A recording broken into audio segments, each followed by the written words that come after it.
Okay, so hello and welcome to another IATEFL interview. And I'm joined today by the wonderful Sandy Millin. Sandy, hello. Hello, Nikki. How are you doing? I'm very well, thank you. How are you? I'm good, thank you. I haven't spoken to you for a whole year. I know, right? We do this once a year at IATEFL. We should really talk Yeah, a bit more in exactly. between. But it's gone so fast, it's crazy. Yeah, very Um, quick.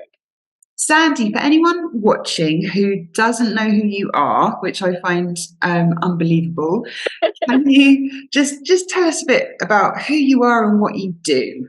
Okay, so I am a freelance teacher trainer and methodology writer now.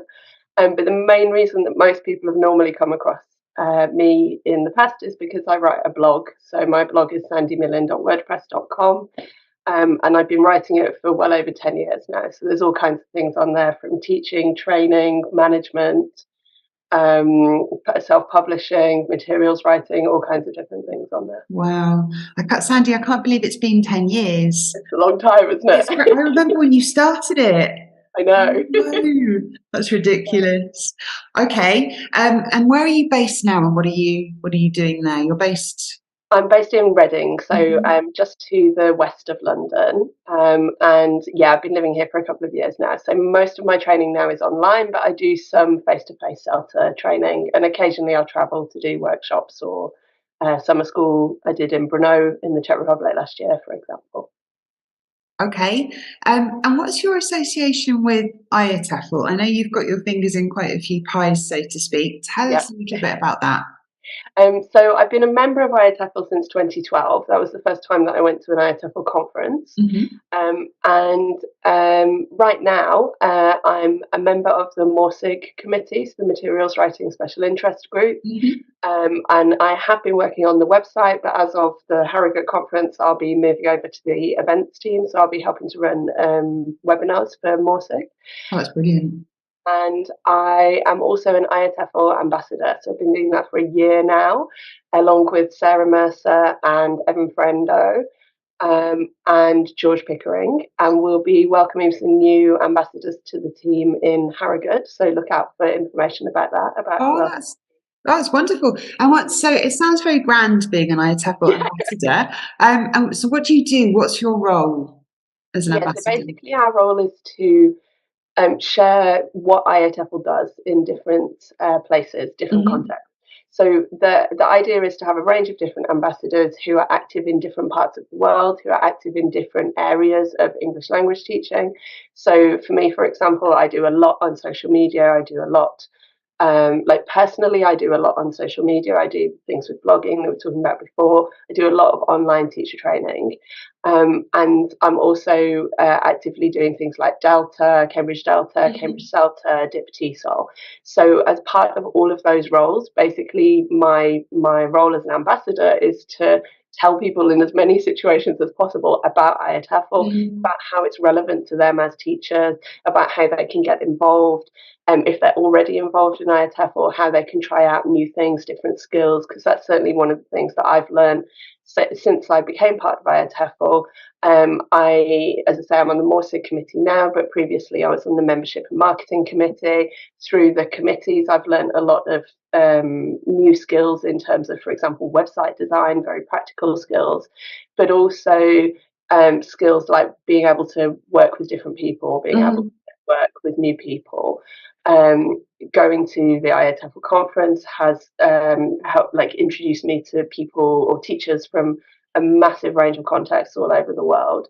It's also helped me to understand different paths that I can take through Hmm. career.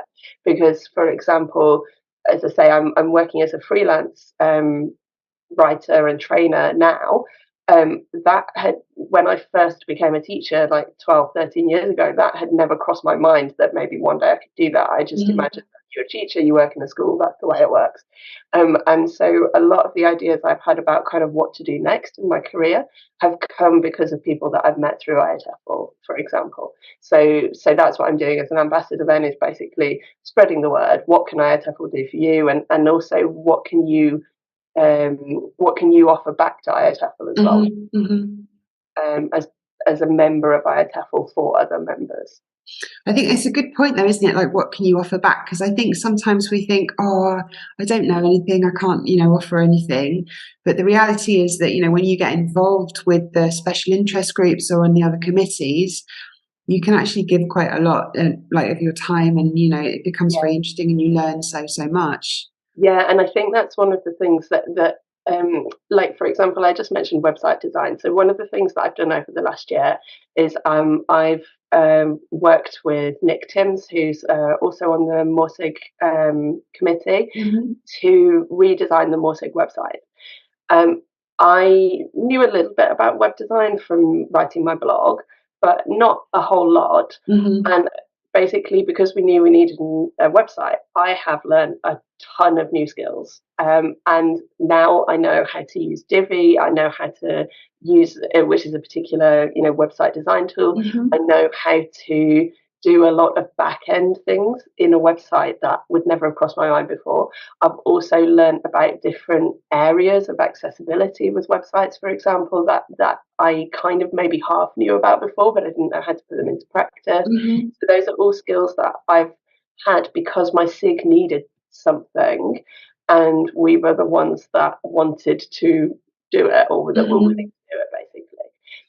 And I think that's the case for everybody who goes onto a SIG committee. Like, you join the committee because you may be like interested in organising events, for example, but you don't actually know how to go about organising the events. You join Absolutely. the committee and then you learn that process. And I'm sure it's the same for you, Nikki, like with interviewing with things like this. Like, you didn't come into it knowing how to do all of these No, things. exactly. That's exactly right. That's exactly right. And Sandy, so what are you doing at the conference in Harrogate this year? So I'm doing two presentations. So I'm doing a how-to presentation, which is on Tuesday morning, first thing in the morning.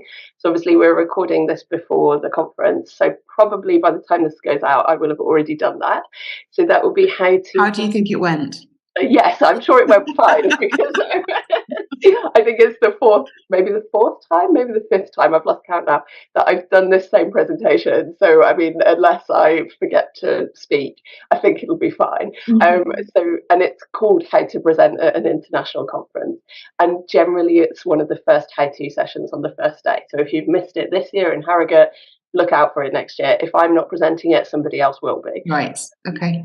And it's always it's geared at people who are already going to do a presentation. So Mhm. how do you stay relaxed? How do you not stress out during the actual presentation itself? But it's also to help people who maybe haven't considered doing a presentation before, Mhm. help you to think about how do you go about the planning process? How do you decide what to include in your presentation? How do you decide Mhm. what to talk about? And I definitely know somebody got in touch with me last year after Belfast to tell me that because of coming to my presentation last year, they decided to apply and have been accepted this year at the conference. Oh, you can't get better feedback than that, can you? Yeah, exactly. It's brilliant feedback because that's exactly what the talk is for. Oh, It's that's basically lovely. confidence. So I'm actually really looking forward. I really hope I can go and see her talk. So that's one of my talks, Okay. which is a IT one, and then my kind of main conference talk is talking about books which I have co-authored with Scott Mhm. Thornbury and Peter Watkins. So they, in 2007, they wrote the first edition of the CELTA course trainee book and the CELTA Mhm. course trainer's manual. And in February this year, the second edition was published, which was co-authored with the three of us, with Peter and Scott and I. And then my talk is basically looking at the elements of the new edition of books which are focused on educational technology. Mhm. Because obviously, we're recording this in 2023, the last 3 years have seen a huge awareness of technology and access, Absolutely. and also the massive growth in online teaching, online learning. And so that's really changed what a CELTA course needs to be able to provide to the teachers. Mhm. Courses are being run online now, they're being run in blended modes, they're being run fully face to face, but some of the Yeah. teachers face to face course might go on to teach online. In fact, they probably will. It's unlikely that anybody now will not have online teaching at some Mhm. point in their career. And so what the talk is looking at is how the book caters for that to some extent, how it includes ideas about educational technology with the idea that they're a little bit timeless, that it's not platform specific. It's not going to be that in 3 years' time everything that's in the CELTA course book is going to be irrelevant, because we're not talking about specific platforms.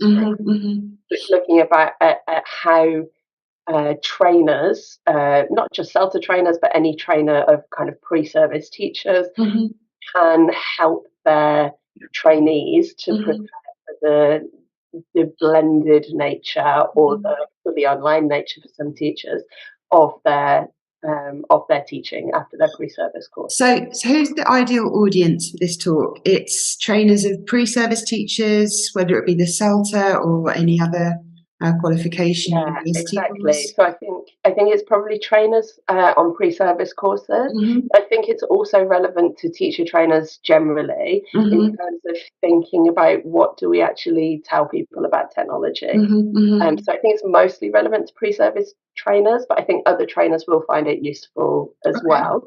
And as part of it, I'll be sharing some of the activities that are actually in the CELTA course book. So some of the activities might give you inspiration for training sessions that are connected to technology, because it's something that we do have to discuss in our courses now. Yeah. In our courses, like it's interesting, isn't it, that I think in the past it was kind of a take it or leave it, and to an extent people could ignore it, but certainly with what's happened in the last couple of years and the way that we're going and the speed with which technology is developing, like you can't anymore. Well, that was one of the funny things that I discovered when I was researching my presentation. I noticed that the first edition of the book came out in 2007, and that's actually when I started my CELTA course. I did it part-time, 2007 to 2008. Oh, wow. And I found because I'm a hoarder, I found the timetable for my course that I did. And the only time that technology was mentioned throughout our whole course 15 years ago was one session, and it was only one part of 3 things that were discussed. So it wasn't technology, it was the internet. It was something like extra teaching resources, rods, Cuisinaire rods, Realia, and the internet. So probably like 20 minutes on my whole CELTA course. That's crazy, isn't it? A little cameo role, and now it's kind of the star of the show almost. Exactly. And I mean, I've just done a CELTA course from January to March, so it finished about 3 weeks ago. And thinking about the difference between the CELTA course that we just ran and the CELTA course that I did when I was trained up 15 years ago, it's huge. Like the picture of us in that classroom, we had a blackboard, and I found a note that said that when I was talking about one of the other teachers, I was talking about how well they were using overhead transparencies. I mean, it is in a building that was in the process of getting interactive whiteboards. It just hadn't arrived at the classroom we were using, so it wasn't, as technologically backwards as all that. But at that point, it wasn't necessary to talk to teachers about how to use technology. It wasn't this big thing. We didn't have the smartphone. No, exactly. There wasn't access to it. Yeah, the access that we do now. We didn't have computers in our pockets all the time. No, I know. Gosh, yeah. So that's crazy. And hang on, so Sandy, when is the talk? What day is it on? Yeah, so that's on Tuesday at 2:35, I think. Yeah, 2:35. So it's a 30-minute talk. It's immediately after lunch. So if anybody wants to have a little snooze in the corner, that's fine. I don't expect everybody to be fully awake throughout. But for both of the talks as well, all of the slides will be on my blog as well. So brilliant. That's lovely. And you'll also be around, won't you, for the whole conference? So if anyone wants to come and chat to you. Yeah, I'll be there throughout the whole conference. I'll be wearing my IATEFL ambassador badge. I'll be in and out of the exhibition as well. So yeah, I'll be very happy to talk to anybody who wants to. I love talking, it's fine. And you're very easy to talk to, Sandy, definitely. All right, my love, but before I let you go, I do have one final question. I know that you're based in Reading now, and I know that we were together in Brno for a while. If you could teach anywhere else in the world, where would it be? So you've added that keyword else. Else is difficult. Probably I'd go back to Brno. Um, Did you? yeah, I Come absolutely back to would. I love us. teaching in Brno. Yeah, I taught in Brno for 3 years at the beginning of my career, Hmm. and it's um, I loved the enthusiasm of the students there, and just having a community of teachers around who were really active, really interested Mm. in professional development. And it's really like that's where I got my bug for wanting to go to conferences. Because Hmm. being based in Brno, I could go to the conferences in Brno, of which there are 3, 4 every year that are very, popular, very well attended. You can go to Bratislava, you can go to Budapest, you could go to Vienna, you can go to Prague, all of which Hmm. are teaching conferences. And that really is where I got my bug for that. Basically, is every time I went to one of those like 1 day conferences, I just was re energized. And then I go to the IATEFL conference and it's like that, but multiplied. Yeah, exactly. But yes, exactly. Just, yeah, 20 million times more. Yeah, Yeah, exactly. exactly. Exactly. Sandy, we'd love to have you back, maybe one day. Sandy, thank you so much for talking to me this afternoon. I'm very much looking forward to seeing you at the conference. Looking forward to seeing And you too. yeah, and hopefully we'll have a lot of fun in Harrogate. Yeah, excellent. See you there. Yeah, all right, Sandy, thank you. Bye. Bye bye.